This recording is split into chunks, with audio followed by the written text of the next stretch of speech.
Hey, what's up YouTube? It's your boy Ill Will, and I've come here with, as you can see in my halfway room in California. I call it a halfway room because that's just not what I'm used to. I'm used to my house, used to my office, but like I said, I'm here on orders, so this is my apartment here in Cali. You don't get much for your money here in Cali, so I'm trying to, scrounge and scrape up a few cents here and there. But today I got something for you. I got the 70-200 Canon lens sent to me from Canon to try out on my EOS R. I've been doing a lot of posts on my Instagram with EOS R.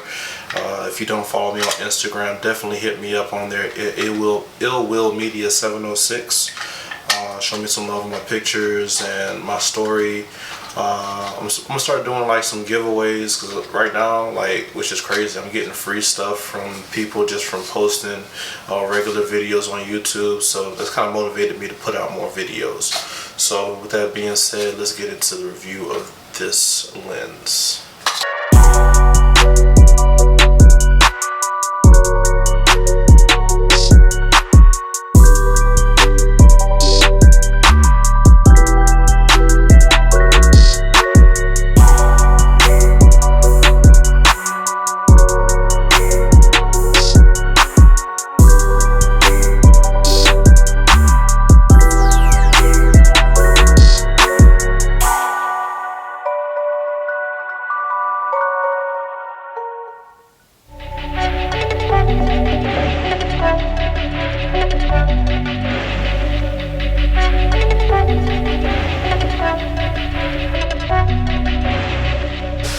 Alright, so as you can see, this lens is a lot, I guess it's shorter than the old 70-200 2.8 for the the EF mount. For the RF mount is short and I guess short and fat is the best way to put it. I don't know how else to put it. You would think it would be a little bit lighter than the EF mount one, but to me it actually is a little bit heavier. Actually, it's a lot heavier. I'm gonna be real with you. It's more convenient when you're putting it in your bag, but I just feel like making it in this compact, like potato-like design actually adds a little bit of weight to your camera bag. But it is very convenient, and it doesn't take up as much room as the old EF. And it is a telephoto lens. Actually, I got it locked. I'm gonna lock it. So it extends. And of course, I got the lens cover on it. I don't really need that right now, but maybe I'll throw it on like that. Alright, so it does extend to what you would really expect from a 70-200 as far as the length, and then it just snaps back like that. Personally, I loved the EF lens 70-200 just because when you shoot with it, people just kind of know that you're about business. The same thing about this one, but I just kind of like the looks of the old EF to me. This one is almost reminds me of something that would be on a Sony mount actually.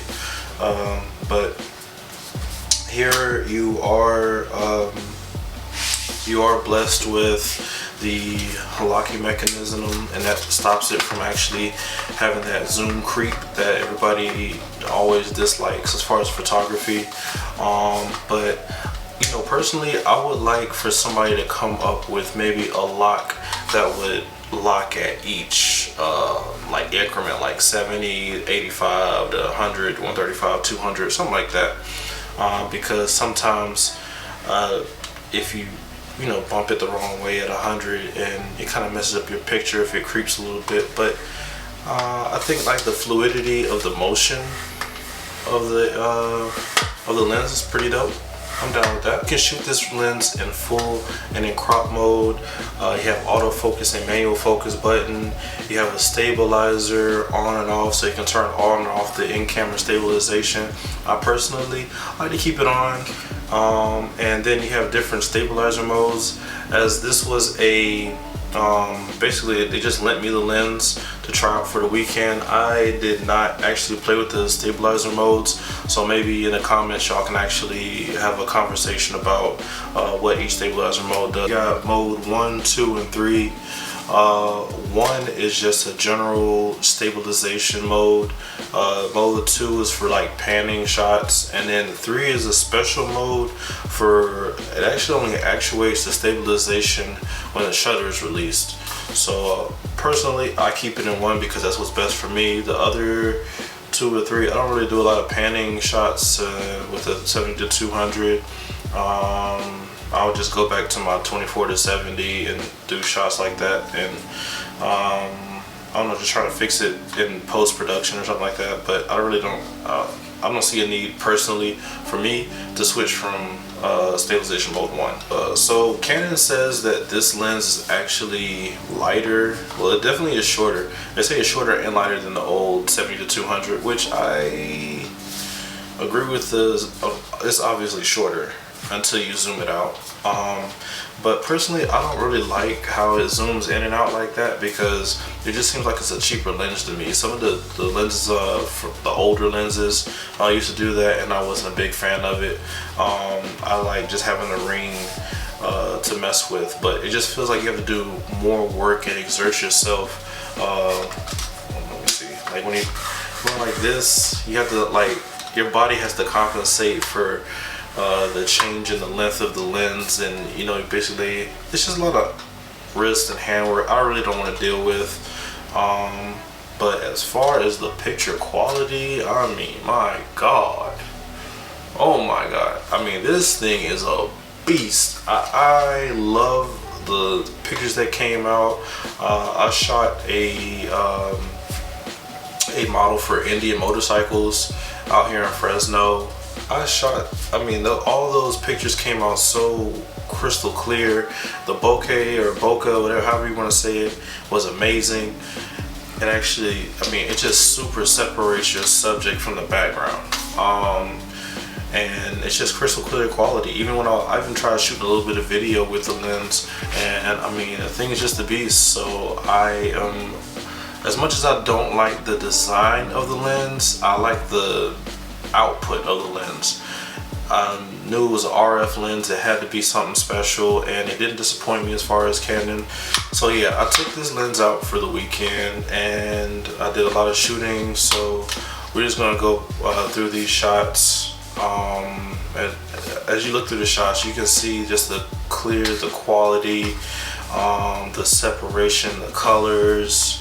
I really didn't have to do too much in post-production after shooting this lens.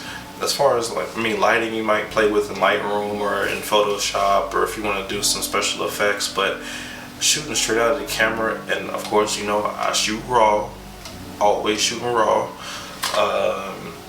and those files were just amazing to work with post-production. It was a lot easier, not really worried about stuff being out of focus, and that's the other thing about this Canon EOS R for me.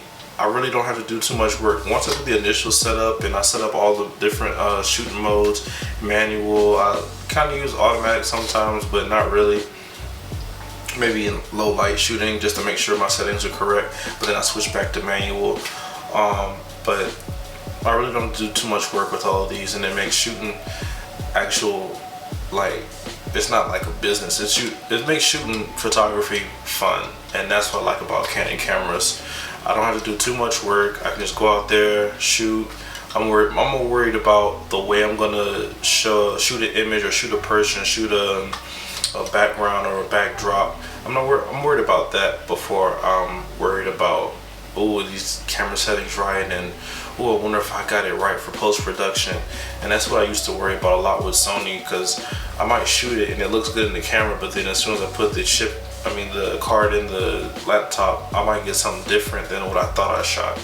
And I just don't get that with Canon. So I'm a happy trooper so far, Canon. So if you want to send more gear, I'm here for you. I will receive it with open arms, and it's wonderful, and it's a blessing that you sent me this. So alright, so as far as shooting with this camera, pros is I mean, collapsible. It actually fits in my camera bag a lot easier now because it's a small, compact design. I love that about this camera. I mean, about this lens. But to me, it feels heavier. They say it's lighter. I'm not gonna argue. And I know earlier, I think I said that I would prefer the old EF lens, but that's just because I have been working with it for a little while on a Canon camera. And I even mounted I tried to mount a Canon 70-200 to a Sony A7 too, so that was fun.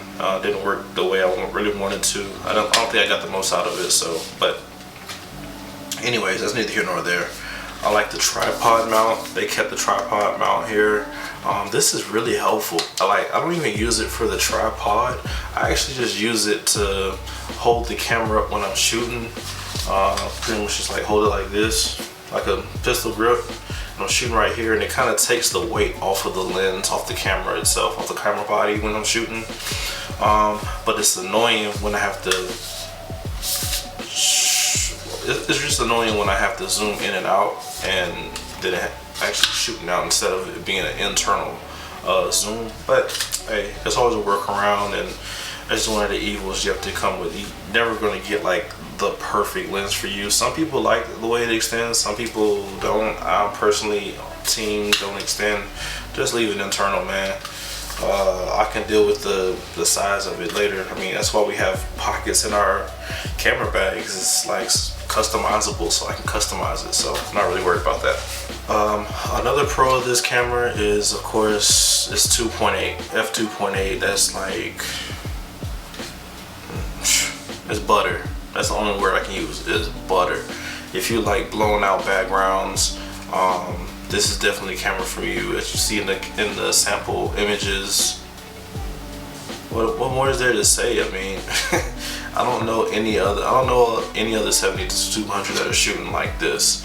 For me, I got more compliments on my Instagram feed from the shots that I shot with this than almost any of my other pictures. Like the BMW pictures, you're gonna see the Indian motorcycle pictures with Star Bobber 11. Make sure you follow Star Bobber 11, I believe it is. If not, I'll put the link in the description to her Instagram and also to her YouTube.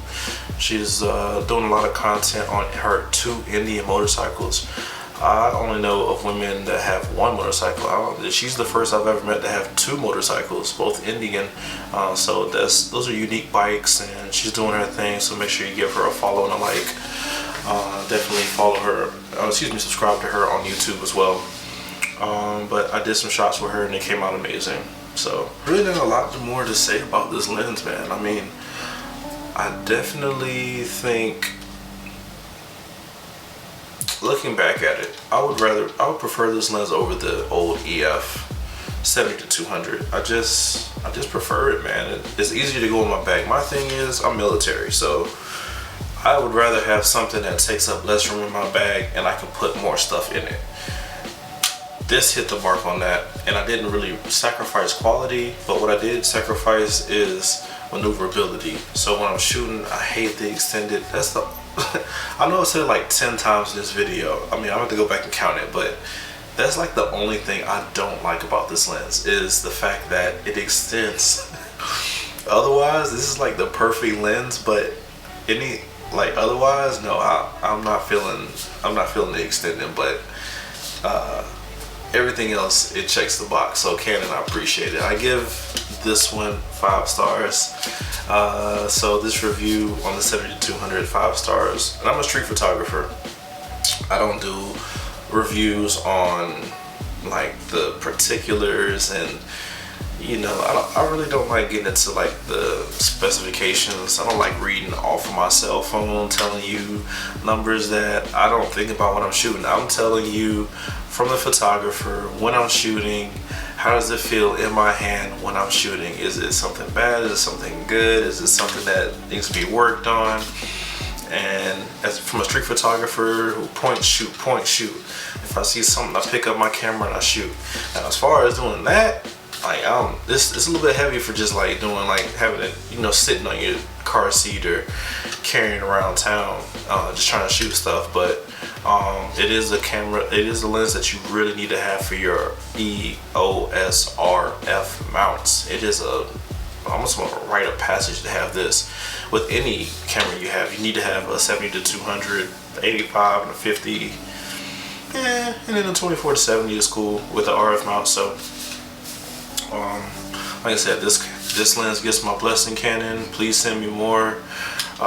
If y'all have anything else that y'all would want me to ask, you know, to get a review on, as far as from a photographer's perspective, definitely leave a comment and I'll try to see if I can get it for you. But with that said, it's your boy Ill Will, and I'm out.